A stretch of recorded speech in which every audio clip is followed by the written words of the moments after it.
വിമാനവേഗത്തിൽ സഞ്ചരിക്കുന്ന ട്രെയിൻ ഇന്ത്യയിലും.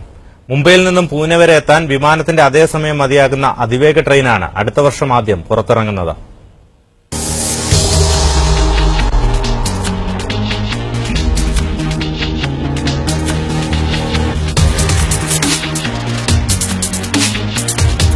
വിമാനവേഗതയിൽ സഞ്ചരിക്കുന്ന പറക്കും ട്രെയിൻ ഉടൻ തന്നെ ഇന്ത്യയിലെത്തുമെന്ന് റിപ്പോർട്ട്. അമേരിക്കൻ കോടീശ്വരൻ എലോൺ മസ്കിന്റെ സ്പേസ് എക്സ് കമ്പനിയാണ് ഹൈപ്പർലൂപ്പ് എന്ന് വിളിക്കുന്ന ട്രെയിനുകൾ അവതരിപ്പിക്കുന്നത്. പൂനെയിൽ നിന്നും ആദ്യമായി സർവീസ് നടത്തുമെന്ന് പ്രതീക്ഷിക്കുന്ന ട്രെയിൻ സിസ്റ്റത്തിന്റെ ആദ്യഘട്ട ചർച്ചകൾ നടന്നുകഴിഞ്ഞു. ഹൈടെക് കണ്ടുപിടുത്തങ്ങളുടെ തറവാടായ അമേരിക്കൻ വെസ്റ്റ് കോസ്റ്റിൽ നിന്നാണ് ഈ ആശയം ഇന്ത്യയിലെത്തുന്നത്.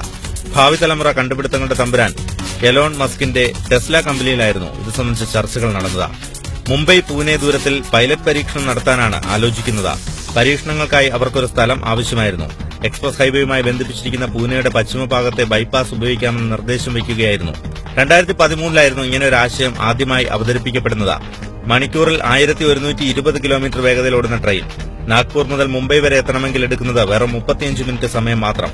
ഹൈപ്പർലൂപ്പിന്റെ പ്രവർത്തന സജ്ജമായ പ്രോട്ടോടൈപ്പ് വികസനം വളരെ താൽപര്യത്തോടെയാണ് കാണുന്നത്. വർഷങ്ങൾക്ക് മുമ്പ് ഏറെ ചർച്ച ചെയ്യപ്പെട്ട വിഷയമായിരുന്നു ഹൈപ്പർലൂപ്പ്. എന്തിനും ഏതിനും സമയമില്ലെന്ന് പരാതിപ്പെടുന്നവർക്ക് കുറഞ്ഞ നിരക്കിൽ വേഗതയിൽ ഒരു യാത്രയൊരുക്കാൻ സഹായിക്കുന്നതാണ് ഈ കണ്ടുപിടുത്തം.